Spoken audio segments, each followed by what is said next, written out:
Hello and welcome to episode number 30 of Chel Squared. I'm your host, Andrew Chelney, and as usual, we've got a ton to talk about today. Before we get into it here, please make sure to follow the podcast on Twitter at Chel Squared and on Facebook at Chel Squared for more hot takes, news by featured guests, poll questions, and a whole lot more. Please rate the show if you enjoy listening. It means a lot to me. And every time you either like the show on SoundCloud, give it a rating on iTunes, follow it on Spotify, etc. A puppy gets a hug from its owner. I don't make the rules here, just making sure you are in the know. If you prefer listening to podcasts on YouTube, search Chel Squared Podcast and the show will be there too. If the show isn't on your preferred listening platform, let me know and it will be on there sooner rather than later. We've got a double header on this week's show, two guests coming on to talk hockey. The first half is dedicated to the New York Rangers, who were hanging by a thread until recently. They've completely fallen off a cliff since being carried by Henrik Lundqvist to a 2-1 victory over the Blues on December 31st. Since then, the Rangers dropped 4 in a row, outscored 22-5 during that span.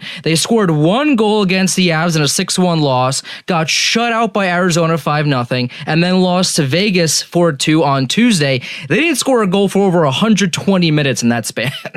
That's wild. The Rangers are now 17-18-2, only 12 wins in regulation plus overtime. That is the lowest in the entire league. 12. They played 42 games.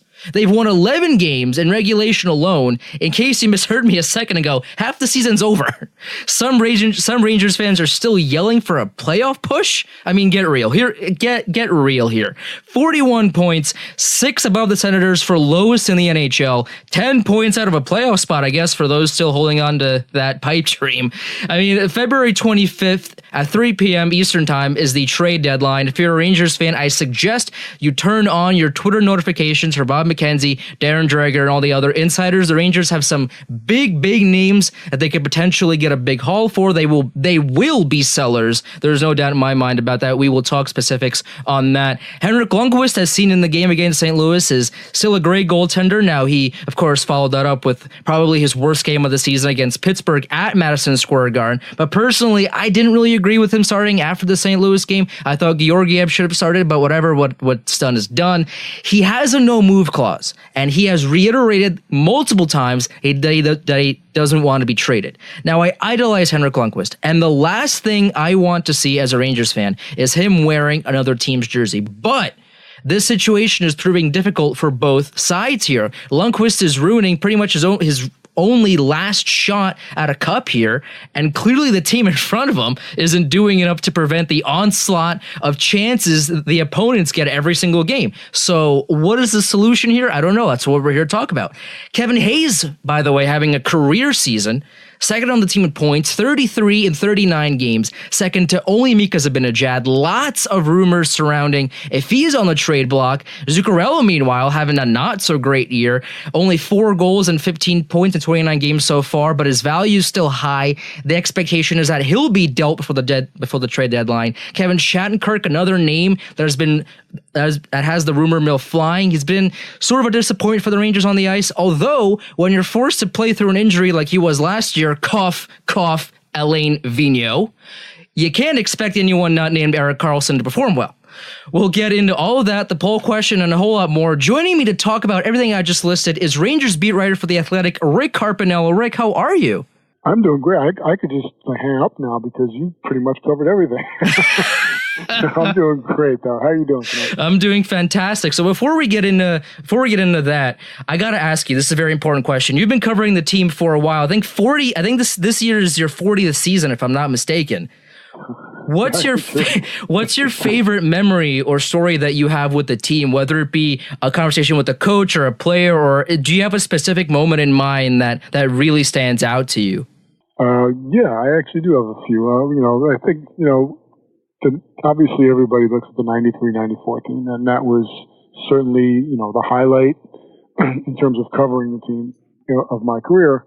And that was really special. But I think what was really cool about it was the type of people who were on that team and the type of human beings that they were. And I'll give you a quick story. I wrote a book about Mark Messier, after the fact, like in the late 90s, early 2000s. And I asked Brian Leach to to forward for me. And I said, Brian, I can't pay you, and nor should I pay you, in the position that I'm in. And he said, no, that's fine. He said, I'll be happy to do it. And he said, how do we do this? Why don't we go have lunch or something, and we'll talk about it. I said, great. He invited me for golf at his club. He paid for everything. Then he took me to lunch, and he paid for everything. And then he did the forward. And that's the kind of people that they are. That whole team was loaded with guys like that.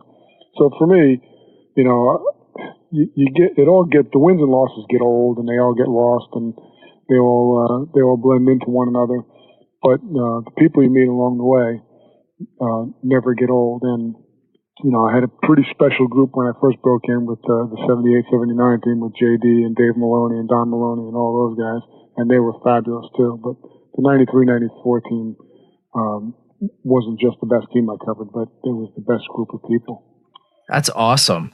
So how does this year, in terms of locker room and the conversations that you've had, differ from even Alain Vigneault's tenure or Tortorella's tenure, or or going back even further than that? How does David Quinn respond to the media? Because as we both know, this is his first year in the NHL. Obviously, he's new to the game here in terms of the highest level in the world.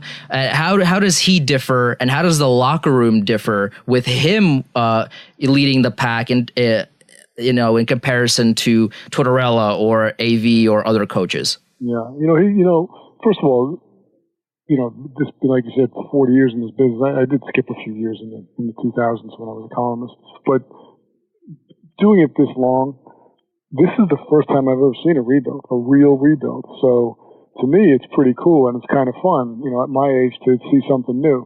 And so you go in the locker room, and there's these kids like Filipino and Brett Howden, and they're such nice kids. So their eyes wide open, and they're like sponges. They want to hear everything from everybody. They follow guys around. They watch how guys carry themselves, and that's really cool to see. As far as the coach, he certainly is a rookie head coach, and maybe he's going to change. I don't think he will, though. He's just an honest guy, and that's really appreciated too. From a media standpoint, AV was a good guy. We never really had any relationship with him or any friendship with him, and that's cool. But he never got the feeling too that he was always being 100% truthful or that he enjoyed the give and take or anything like that. Tortorella, as you know, was a maniac, but he was pretty cool to cover. And I, of course, had a relationship with him prior to him being a head coach because he was an assistant coach here during one of the dreadful years in 2000, right? And he was the interim coach at the end of that season. So I kind of knew him beforehand, so I kind of knew what to expect. So all the coaches differ, but Quinn is just an honest cat. He's a guy who he knows. Look, he's not going to let on, but he knows the realities around his team. He knows the shortcomings. He knows what their real chances are of competing for anything this year. But he's trying to get them to play to win games, and he's trying to get them to learn what it takes to win games, so that when they're ready to turn that corner, and some of these kids, are now in their second year, and some of next year's kids are in their first year. They're going to be as a group. They're going to learn to win together. But I really don't think he expects to win every game. He certainly prepares to win every game, and he's certainly disappointed when they don't win, and probably more disappointed when they don't perform. But he's a pretty cool guy, and I think he's a really smart guy, and I think for what they're doing right now, he might be the perfect guy. But every coach is different, and we had some characters. Mike Keenan was almost as maniacal as Tortorella, but he was great to cover because he was always available. He was always quotable. He wasn't afraid to say stuff about anybody. And then you have Roger Nielsen, who was just a nice guy and extremely funny. So they're all different in their own way. And Quinn is certainly different than most of the ones I've covered, in that, like I said, he's just straightforward, and he answers the question, and he answers it earnestly, and that is so much appreciated.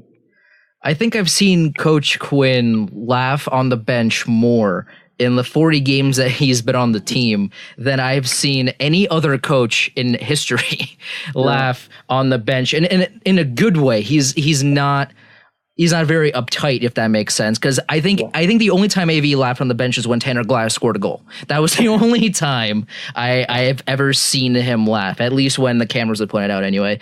But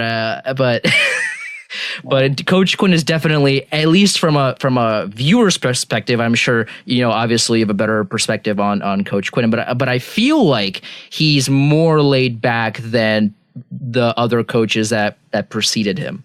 Yeah, he is. And let's face it, he's not going to get fired. Right.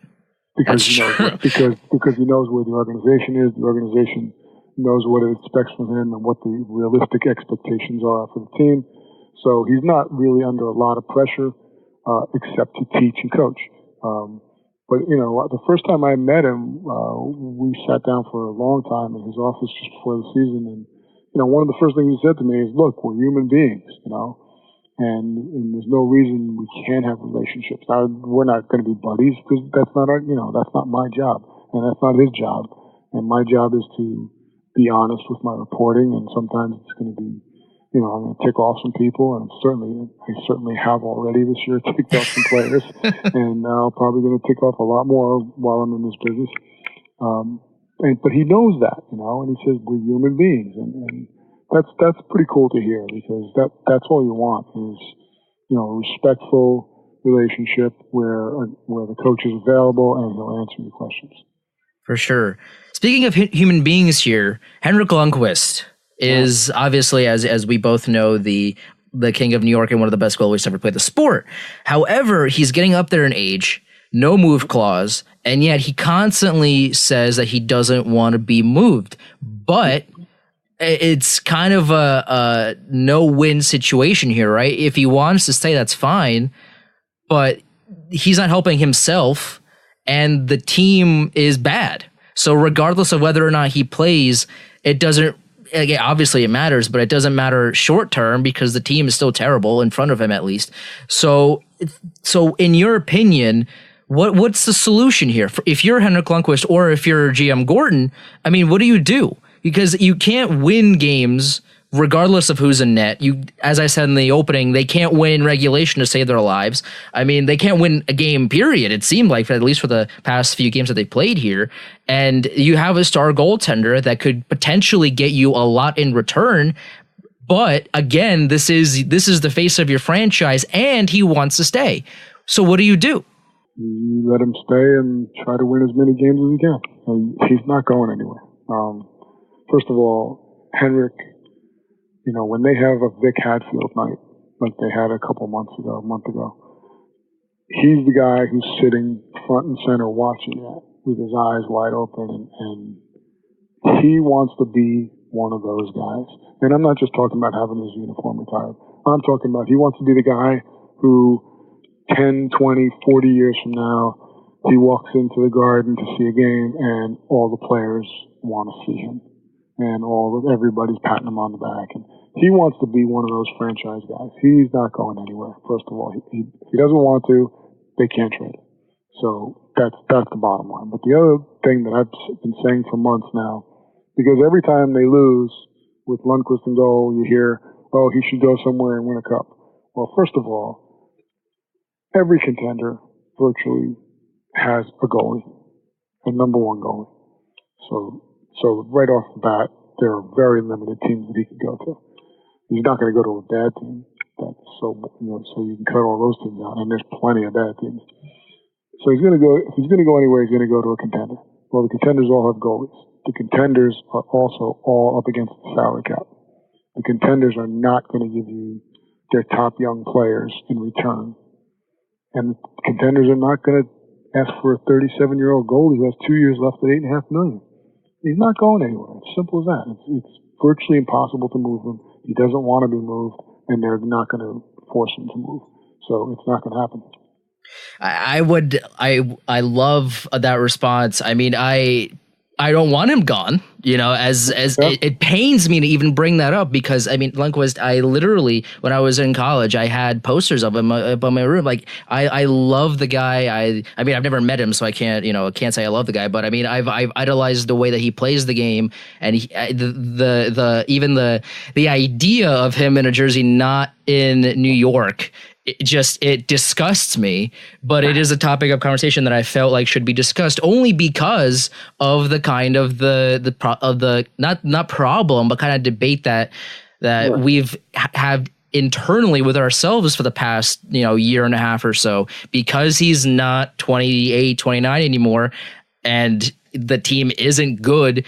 Some fans, they're not incorrect in suggesting this, but the idea is that, hey, we should send him somewhere that he has a chance to win a cup. But you're also totally right in the sense that, I mean, he can't go anywhere even if he wanted to because there's no real playoff team that could fit him under the cap space, and also the haul to get him would be astronomical because this is Henrik Lundqvist we're talking about here. This is not some third string or some backup. This is the face of the franchise. I mean, if you trade for him, you're going to have to give up half of your city. Forget the team. You're going to have to give up half the GDP of your city. Your firstborn, your secondborn to get him. I mean, and then more if the Rangers are going to eat some of that salary. So, right? Exactly. I mean, if Tampa Bay, all the Tampa Bay goalies, had season-ending injuries.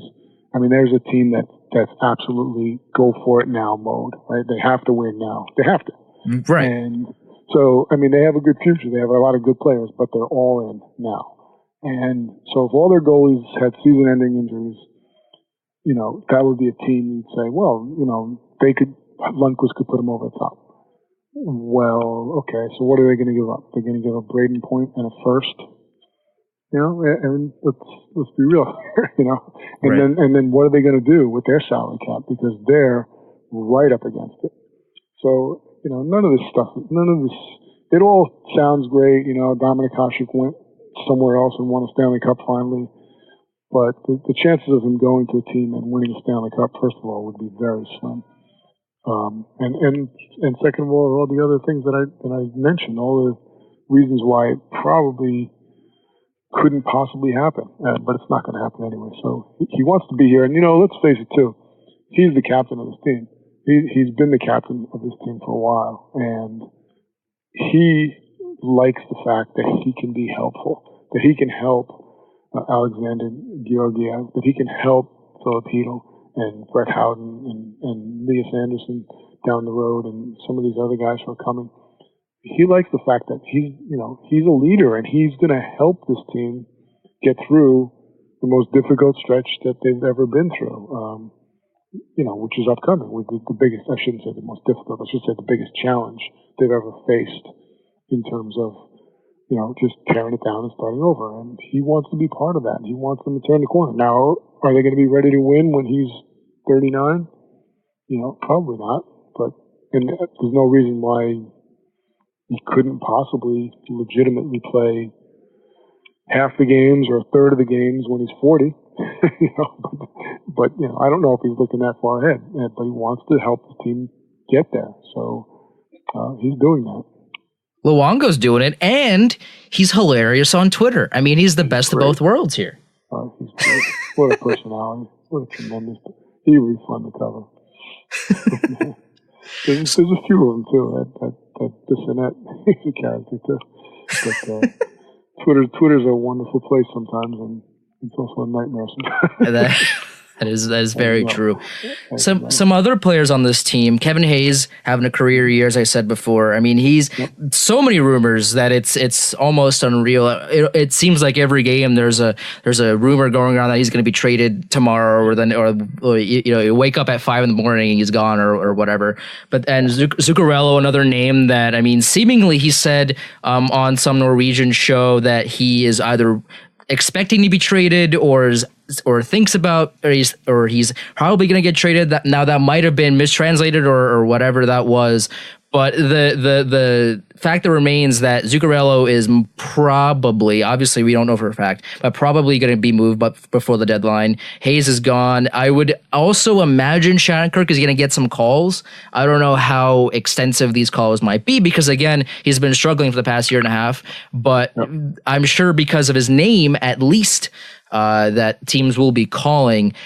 So in terms of these players, who do you think is most likely to be gone and which player would return the most for this organization?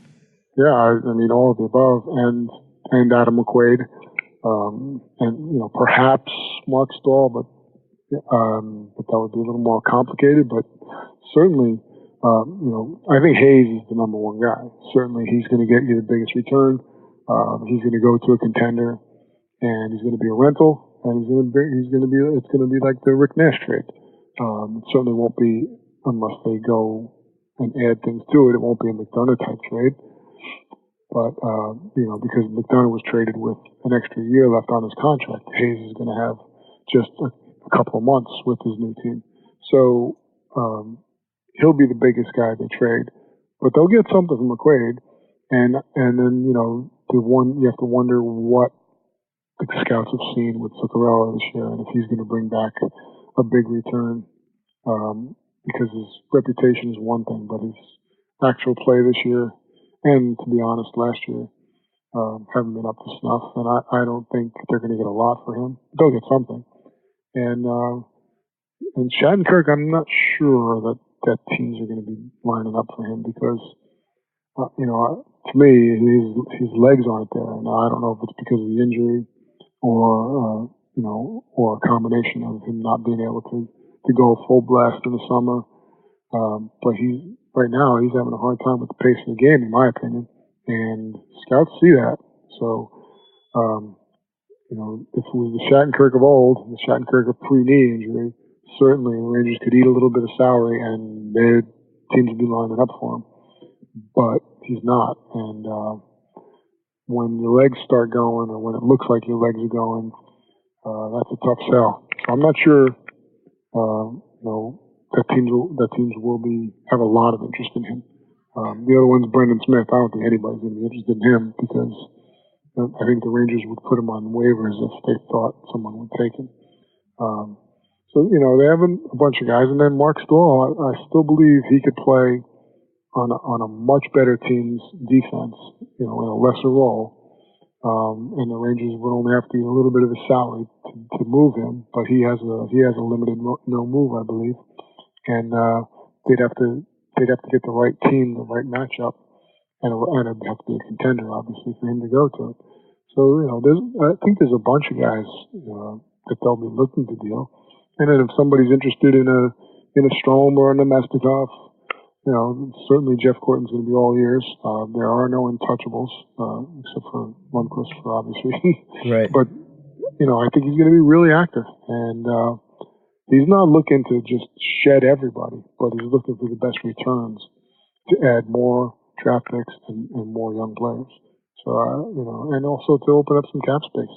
As an aside, I love the fact that Chiarelli traded for Ryan Spooner, and then about 8 minutes later tried to trade him and no one would take him. I thought that was hysterical, according to reports anyway. Now again, we don't know what happens behind closed doors, but according to reports from verified people on Twitter, that Chiarelli tried to trade Ryan Spooner almost immediately after acquiring him for Ryan Strome, and he couldn't get anyone to trade with him, which is hilarious. But I thought Mark Stahl, I correct me if I'm wrong, but I thought Mark Stahl is playing a lot better than he has in recent years. Now, I don't know what maybe it was the coaching change or something in his routine changed, but watching him on the ice, and I mean, I don't have all of his analytics in front of me right now, but just watching him on the ice, it seems to me like Mark Stahl has kind of found his game a little bit, not to the extent that he was prior to the eye injury,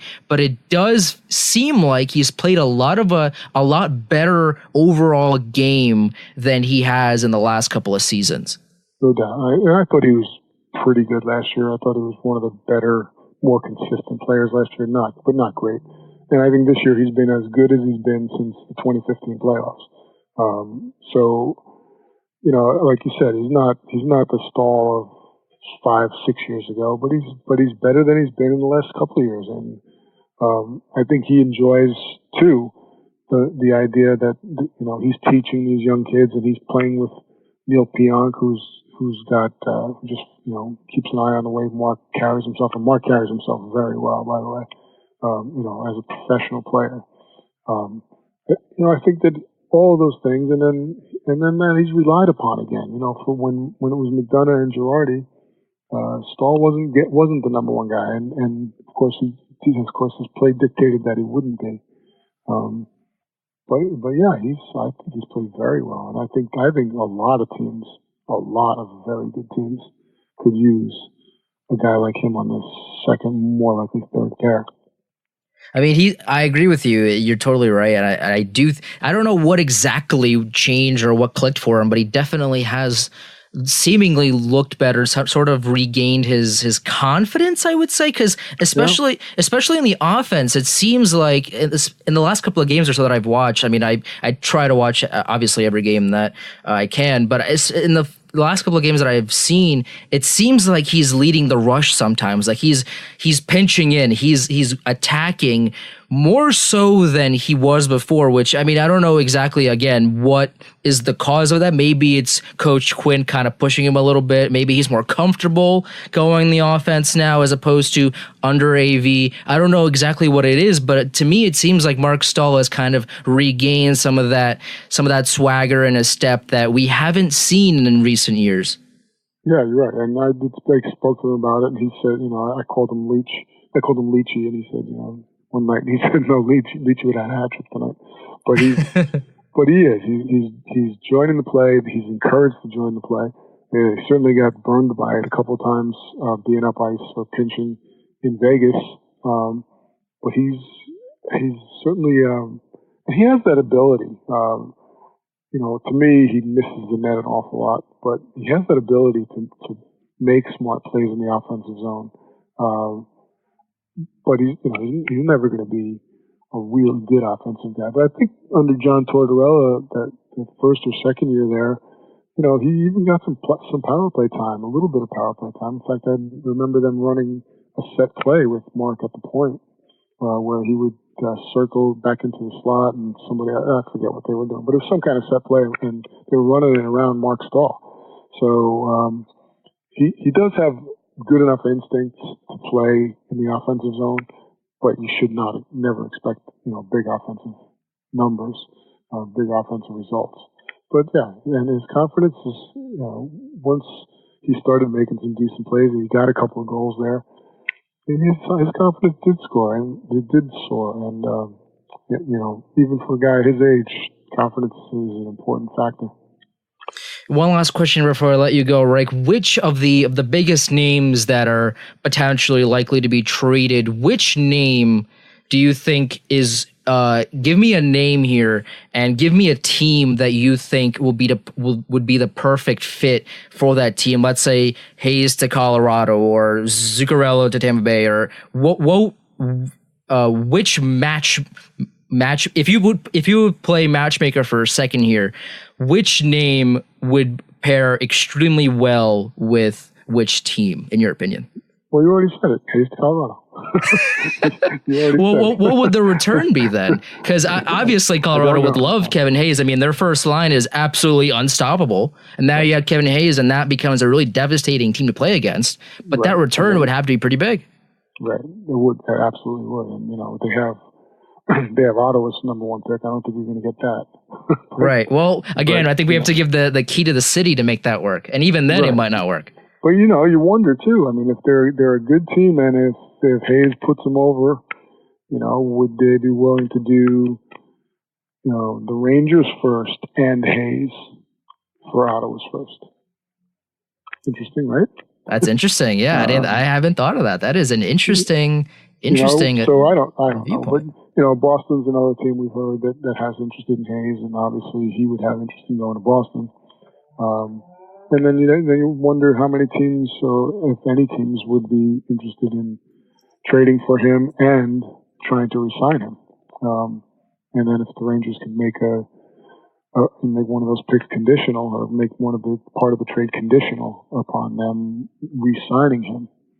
They could also let his agent negotiate before the trade with that team. So, there's a lot of avenues to go, but I think that there's a great chance he'll be traded. There's the only chance Zuccarello won't be traded, in my opinion, is if the return is so low that it's not worth it. And I think McQuaid will certainly be traded. So, they're open for business, and they've been open for business since before they sent out that letter, and only more so this year.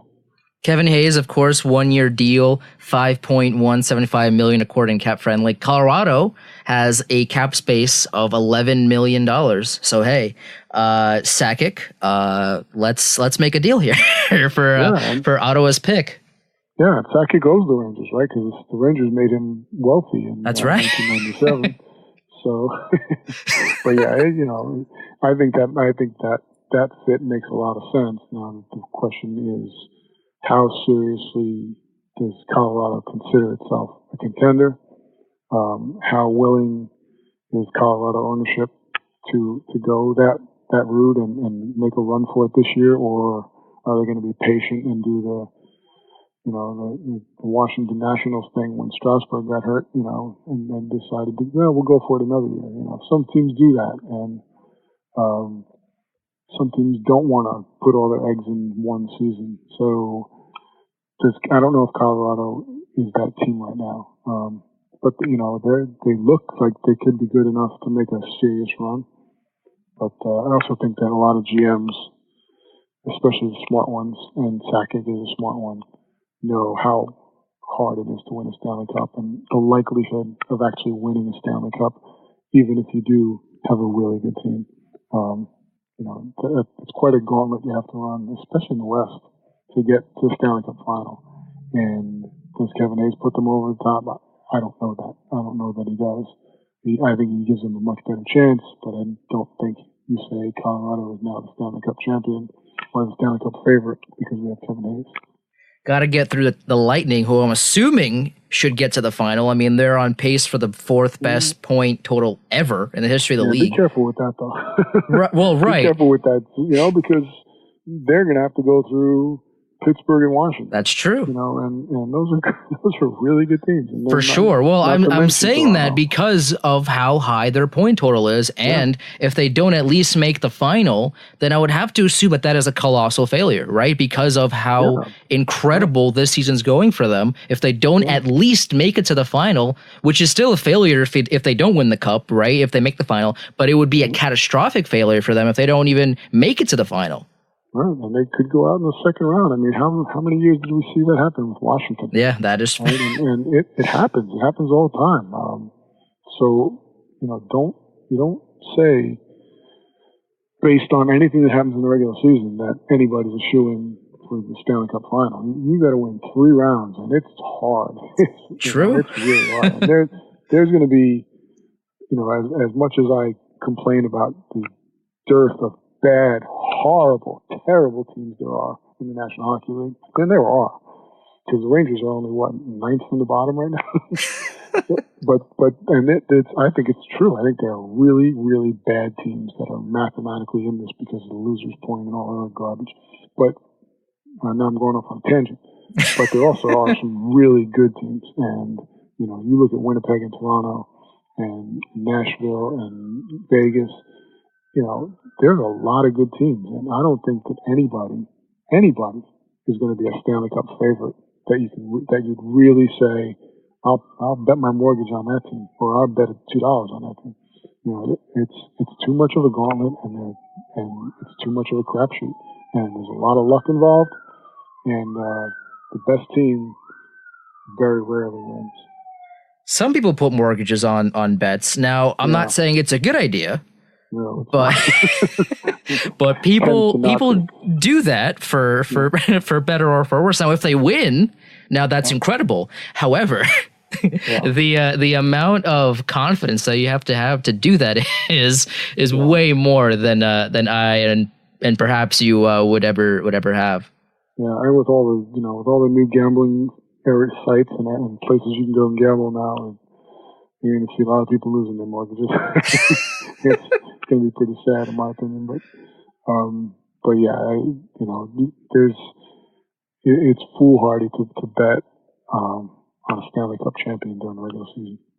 That's absolutely true. Rick, thank you so much for coming on. Your Twitter is at Rick Carpiniello, and people can read your stuff on The Athletic. And I mean, I love The Athletic. And I remember back in the day when you were still on Low HUD, I wrote one article for you way back. This was, I think, 4 or 5 years ago at this point. And I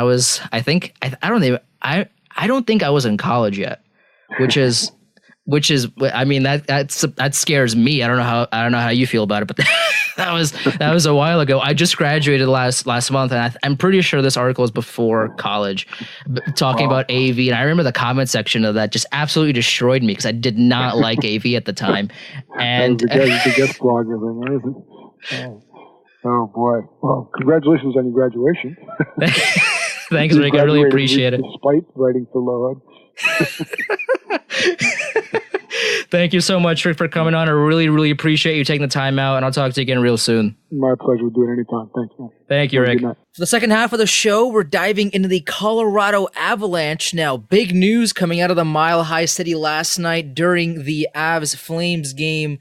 Nate McKinnon was irate on the bench and seemingly mouthed, "Just do your job," at head coach Jared Bednar during the 5-3 loss. Big stuff out of Colorado. The Avs have dropped their last 2 games, outscored 12-7 in that span, 2-6-2 in their last 10. Varlamov's save percentage in his last 5 appearances is .848. Grubauer gave up 6 goals on 20 shots to Winnipeg on Tuesday in the 7-4 loss.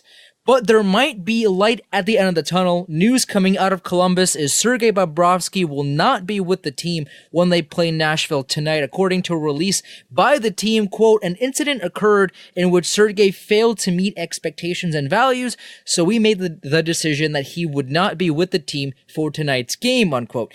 Bobrovsky is a UFA July 1st. The chance of Bob resigning in Ohio is now pretty much zero. I mean, Bob to Colorado? Maybe. We will talk about it.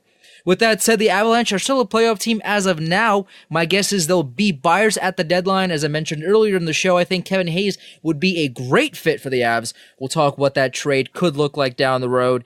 If not this season for the Avs, for the Avs, how are they looking down the road? We'll talk prospects, potential improvements as well. Joining me for the second half to talk about everything I just listed off, the poll question and a whole lot more, is Editor-in-Chief of BSN Denver, AJ Haefele. AJ, how's it going? It's going pretty well. It's been kind of a dramatic 24 hours, but it's going well. Everybody's got their own theories about what's actually going on today, so it's been fun for me to kind of take a step back and just watch as everybody gets into their own bloodbath. Well, before we get into the super nitty gritty here, AJ, I gotta ask you. So I've never been past Pennsylvania, and I would love to visit Colorado someday. If I find myself in Denver sometime in the near future, what's your favorite spot to be at? Whether it be for a meal or a hangout spot or whatever else it is, what's your favorite spot to be at? Because if I do go there at some point in the future, I would like at least some sort of idea as to what the good spots are in Colorado. In terms of a sports bar, I feel like I'm contractually obligated to say this, given they're one of our big sponsors at BSN Denver. But I spend a lot of my free time there anyway. Great sports bar. Downtown Denver, right next to Coors Field, is Blake Street Tavern.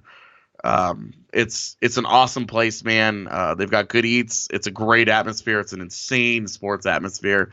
They've got watch parties for going on all the time, basically every day. They've got Avs road game watch parties. They've got Nuggets watch parties. They have watch parties for, like last week. Upstairs, they had a Dallas Cowboys watch party. And then downstairs, they had a Seattle Seahawks watch party for the Cowboys-Seahawks football game. So the place was just rocking, and it was crazy. And it's definitely one of my favorite places to be. But really, anywhere in Lodo, man, you can't go wrong. It's awesome. Great eats, great atmosphere everywhere, great bars all over the place. Anything that you want to do, anything that you want to experience, it's really, all of it is very Colorado. So In terms of Colorado, I mean, I don't know how Bednar relaxes, but I'm sure after what happened last night, there might have been a drink or two involved. I mean, first of all, the Grubauer didn't play well. No, Varlamov didn't play well, excuse me. He gave, I think it was 4 goals on like 19, 20 shots. I mean, it wasn't 15. great. 15 shots. Oof, rough. Ugh. Rough night for Varlamov. But I feel like that should be a big story, but it's not because of how the McKinnon-Bednar situation kind of unfolded. What was your first reaction when you saw that? Because it definitely, I mean, you don't need me to tell you this, but it's not a great look for the coach, for the player, for the team. It's not looking great. Well, it's actually interesting because are we 100% sure it started with Bednar? Are we sure that he was telling Jared Bednar to do his job and he wasn't yelling at Varley? Because that's kind of what I'm thinking, is that Varley and McKinnon had an incident at practice last week, where they got into a physical altercation. Wasn't like a huge deal. Wasn't like, oh my gosh, but certainly one of those things that makes you go, especially after last night. And I don't know why Nathan McKinnon would be telling Jared Bednar to do his job. It doesn't make any sense to me. I don't know what job Bednar's not doing that he needs to do that a player would decide is appropriate to tell him that. And given where everything was, I've been operating under the impression after like Zapruder filming the video from last night that he was telling Varley to do his job and Bednar stepped in the middle of it because that's not cool. So, interesting. I mean, that's all supposition on my part. I don't know that. But watching the video and knowing about the altercation last week, that's kind of what I'm thinking took place. And knowing that Varley's kind of at the end of his time in Colorado, the organization's not planning on bringing him back. He's a UFA this summer. He hasn't played very well, and the team has played well in front of him for the most part, and it's been betrayed by him, honestly. Like that guy, Varley faced 18 shots on goal in a Kings game on New Year's Eve, and they lost. He faces 15 shots on goal last night and gives up 4 goals. They lose. I mean, if I'm Nathan McKinnon, who had an unbelievable night, where the Avs outshot Calgary 22-2 when he was on the ice, I'm probably furious with my goaltender too, because there's nothing more that the guys in front of him can do. And a couple of those goals you're looking at, and they're just so soft. And it's like, come on, man! Like, what are you doing? So interesting altercation. Even if it ultimately was between Bednar and McKinnon, I don't think too much of it. McKinnon's a real fiery guy.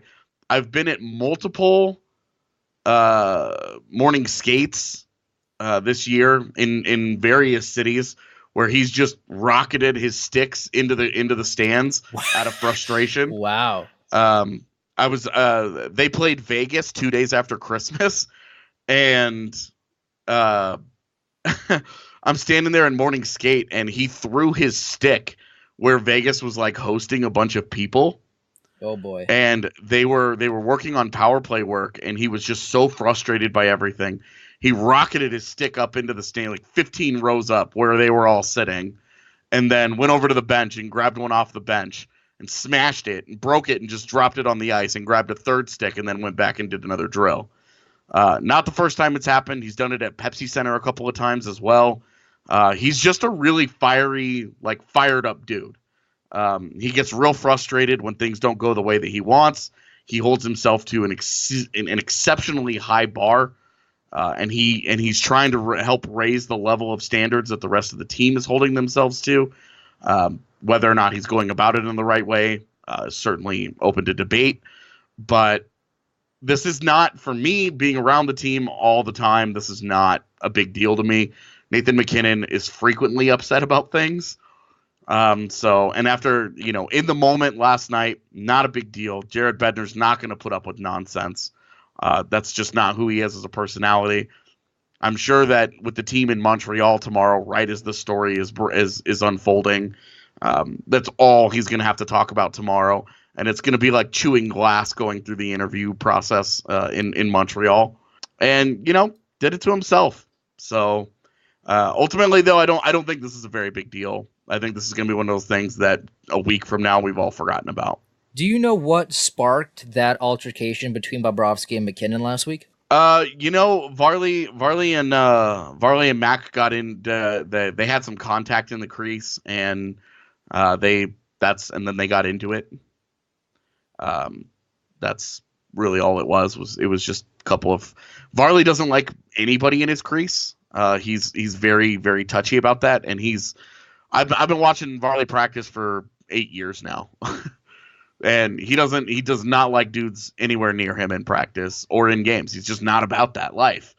And McKinnon, I think McKinnon probably had some choice words when Varley and they exchanged a little bit of physicality and a couple of words, and not like a huge, again, it wasn't a huge deal. It wasn't like Robert Bortuzzo throwing down with Zach Sanford in Blues practice. Right. It was nowhere near that level. It was very brief, and then they both moved on, and it was no big deal. But after last night, it certainly felt like things came to a head in that kind of relationship, and especially with everybody assuming that Varlamov's kind of on the way out.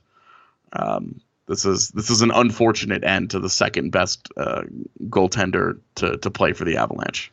Right. Well, you tough to be number one, right? It's pretty much it's an uphill battle to be the best in Colorado Avalanche history. I mean, I'm sure number 33 has something to say about that. But with that said, would Colorado be interested in a goalie swap then? Because if Colorado doesn't want to re-sign Varlamov, and Columbus seemingly doesn't care about Bobrovsky anymore, then would it make sense for Colorado to say, okay, well, let's bring in Bobrovsky, while right now he's pretty much at his lowest value in his career, probably besides his Philadelphia days. But Bobrovsky has also been struggling all year. .906 save percentage, his lowest since 2012 with the Flyers back in the day. I mean, putting this into perspective, when he won the Vezina 2 seasons ago, his save percentage was .931.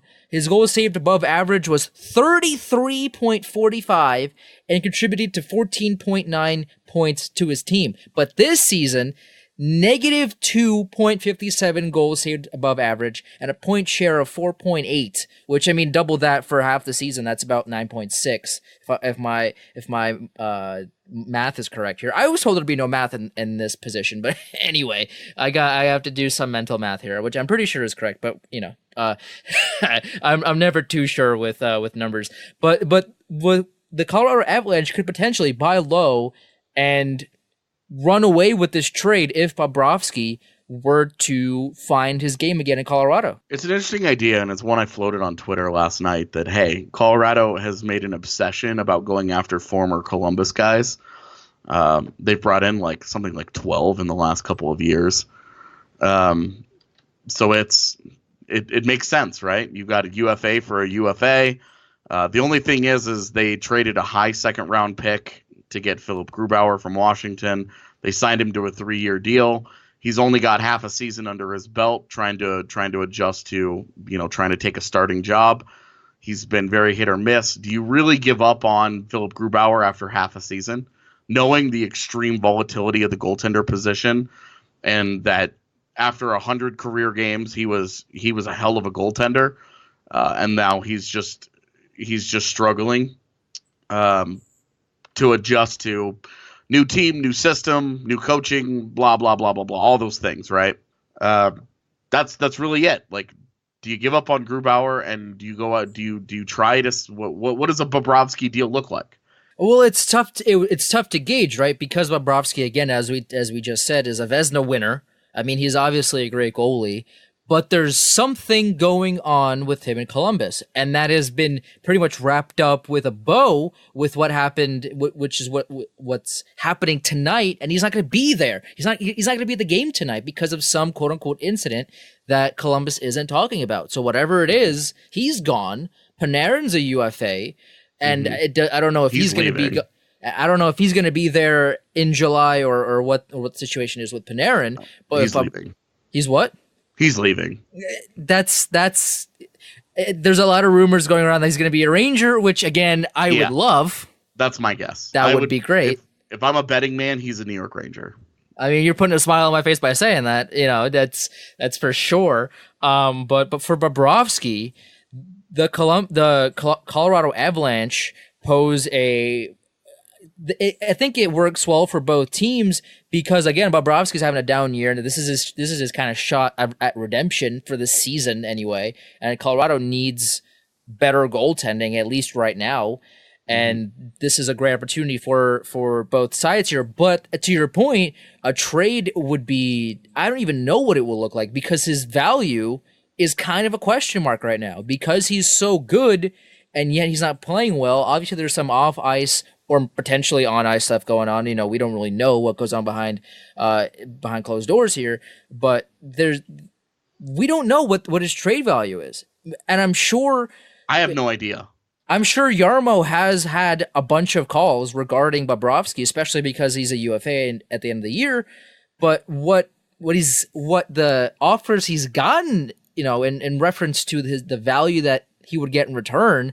I mean, I'm sure if there was a great trade on the table, he would have taken it by now, especially with what happened over the past 24 hours.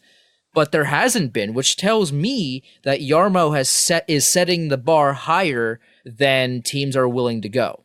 For me, I think it's got to be Bob for Varley, and then whatever else Colorado has to add will depend on how realistic it is, right? Like, they're not going to put one of their first round picks into that conversation.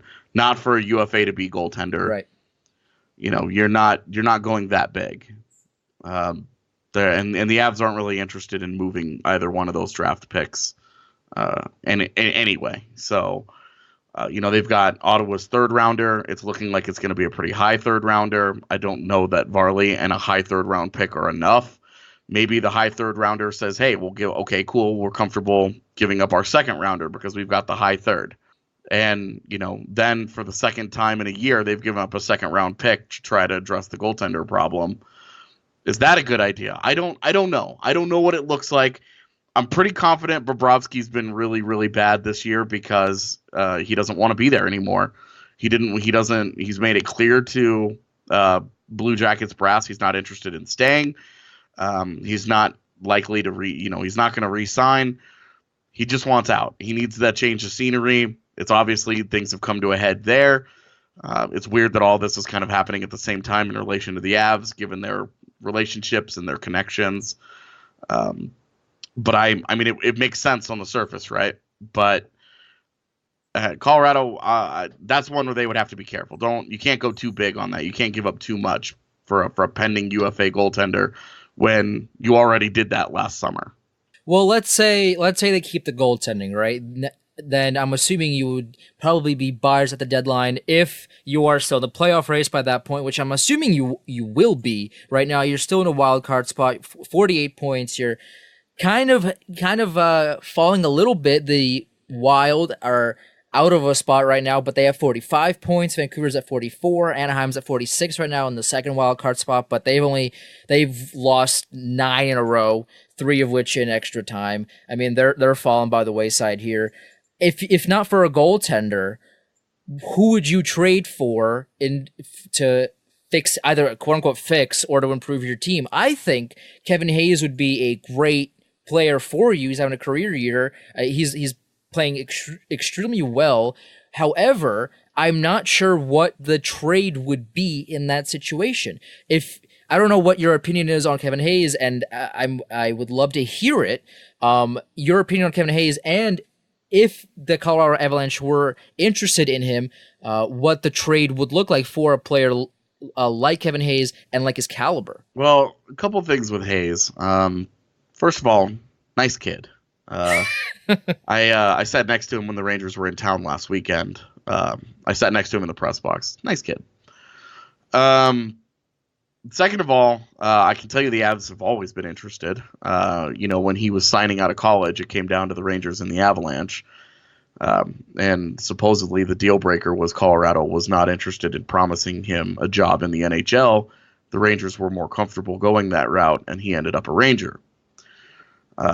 Colorado has since learned from that and has made those promises since then, and that's how they ended up with Alexander Kerfoot. And that's full circle here. Alexander Kerfoot's really kind of the reason why maybe Colorado doesn't want to go big after Kevin Hayes via trade, is because the position you're trying to fill, right, is a second line center job. Hayes is off to a good start. You got to like his 33 points in 39 games. It's solid, but he's also averaging the kind of ice time he's not going to get in Colorado. He's not going to play 19 and a half minutes per game in Denver. Not with Colorado's top line being what they are and being how dominant they are. Kerfoot is kind of their quote unquote 2C, and he plays 14 minutes a game. With Carl Soderberg as kind of like this weird, he's sort of a third line center and sort of not, just with his usage. But Hayes, where does Hayes fit in that? His minutes are not going to be anywhere near the same. So does the point production continue? Does he continue at the same kind of clip? You have to expect that that's probably not going to happen if he experiences a reduction in minutes of 5 minutes per game. That's a fourth of his ice time that he's getting right now. I don't know that he continues rocking at a 0.85 points per game pace that when he's playing 15 minutes a night. I just don't know. Mm-hmm. I would be very surprised personally. For sure. I like the player. He makes a lot of fit stylistically. He makes a lot of sense as a fit for Colorado. He's a guy that I've liked a lot. I've talked about a lot. I don't know that he would be their top target from the Rangers. I kind of wonder if it might be Nemesnikov instead. Okay. Just as a lower tier guy that can kind of fill out some of their they've had a problem with their fourth line center job basically. After Kamenev got hurt and he's potentially done for the year, they've been playing Sheldon Dries, who's just not fit for that job, and they don't really have another good option there. And so I wonder if Nemesnikov is more of a sneaky option that they kind of put him back in the job he had in Tampa Bay, where we saw how well he did there. We know he's more of a limited offensive player as his role has expanded in New York. We've seen his production is okay, but it's nothing special.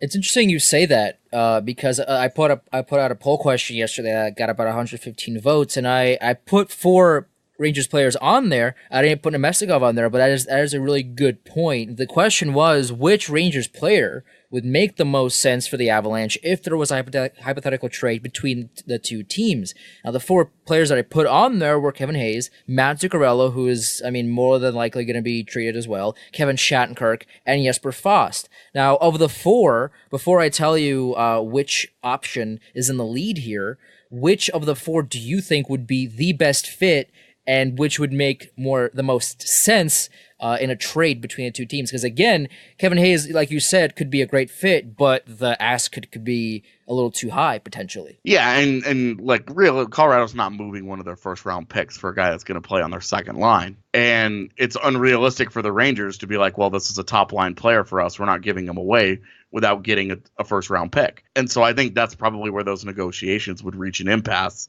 because the Avs just they're not interested in doing that. As far as I know, I talked to one of the guys in their front office the other day, and there wasn't any interest. It was, we'd rather just stand pat and see what happens.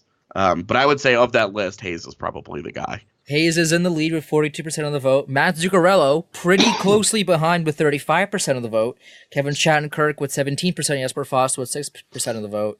Matt Zuccarello, again, he's having a down year. However, he's definitely one of those players that does so many great little things that either don't show up on the score sheet or don't show up, in NHL Network's top 10 plays of the week or whatever. But he does so many little things, that timely steal, that timely pass, that timely back check, and on top of that, he puts up points. Not this season, but for pretty much his entire career as a Ranger, that's what he's been doing.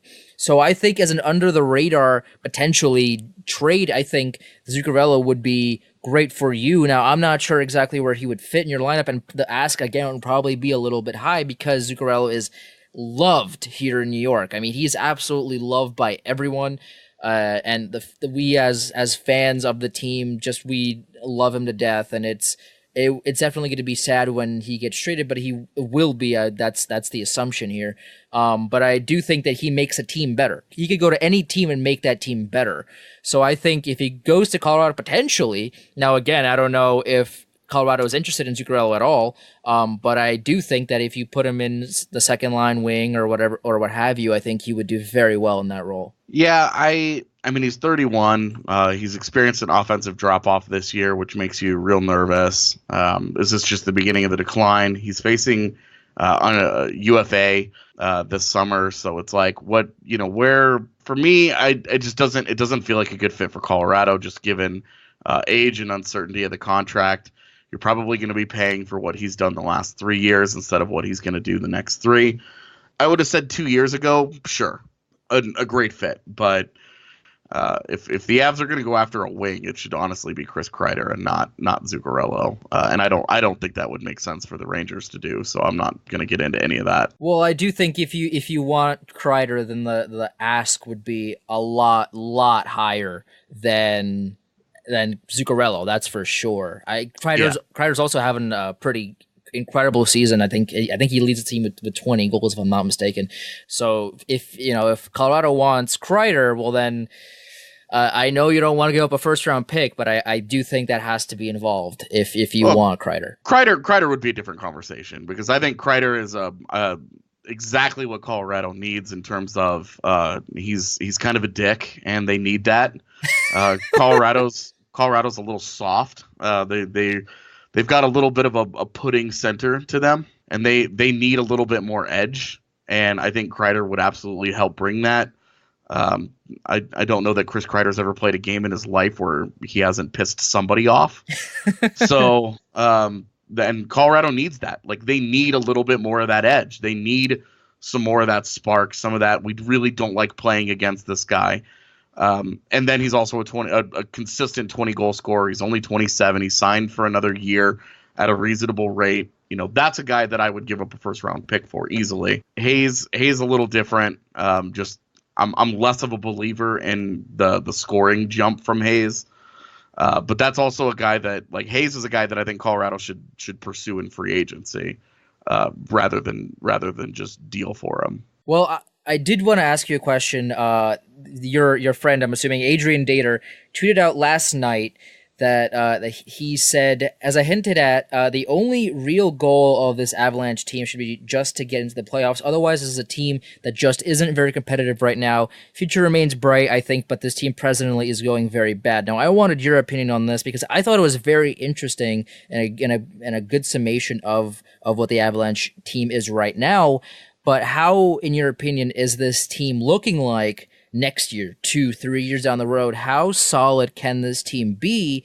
Not this year, potentially. I mean, we don't know for sure what kind of trades are going to happen, and the Avalanche could go on a 9-game winning streak, and then all of a sudden, all of this is for naught, and we could be having a whole different conversation after that happens. But as of right now, this team is going to make the playoffs probably.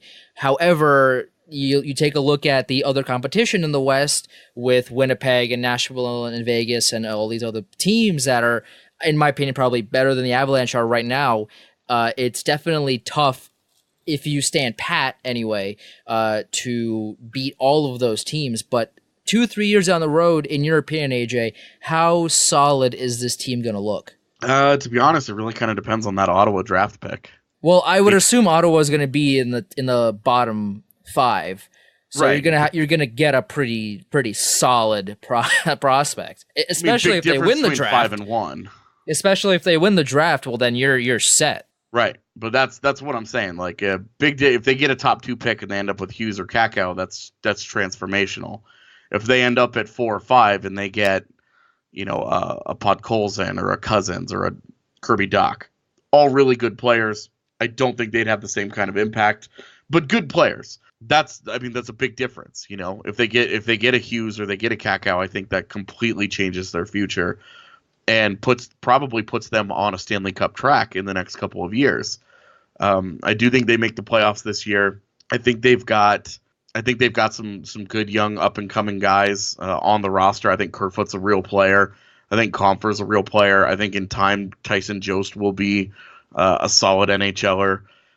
They've got Shane Bowers on the way, who I think is going to be a good NHLer. Cale Makar, I think could be a superstar. As long as they really everything they've got talent and youth at all the positions that you need, and they've got an elite top line that's all still young and signed. Rantanen will get his deal done this summer, but the rest of those guys are all signed for the next couple of years. They've got a good cap sheet. It's going to get a little less good given what's going to happen this summer, but that's okay. I think they depending on how that Ottawa draft pick goes, this could be a team that could be a top 5 team in the NHL in the next couple of years if things break their way and they don't. If they're patient and they're smart about things, they've set themselves up to be in an amazing position. I don't feel bad about the future. I feel very excited about what's going to happen here in Colorado over the next couple of years. I think it's going to be there's potential to be a special team. How confident are you in the Avalanche's ability to make the playoffs and this season? And if they do make the playoffs, what's your prognosis for how far they can make it in the playoffs? Let's say they don't make any moves at all. They stand pat. With this team that they have right now, where in the playoffs do you expect them to end up? I think they could push for that 3rd spot in the Central Division as they are currently. I think how far they go in the postseason depends on the matchup more than anything else. If they end up with Nashville again, I don't know that they make it past 6 games. It's Rene. It's Rene in the postseason. Yeah, and and I'm sure how well Rene does in the playoffs. So anything's possible in that sense. Yeah, their fans ripped me up during the first round series last year because I dared to suggest that they pull Pekka Rene, and imagine that it ended up happening in their second round series, and right. Big shock. Nashville fans don't know what they're talking about. Ooh, some shade being thrown at Nashville. Yeah, well, I mean, they've been here for 10 minutes, so you can forgive them.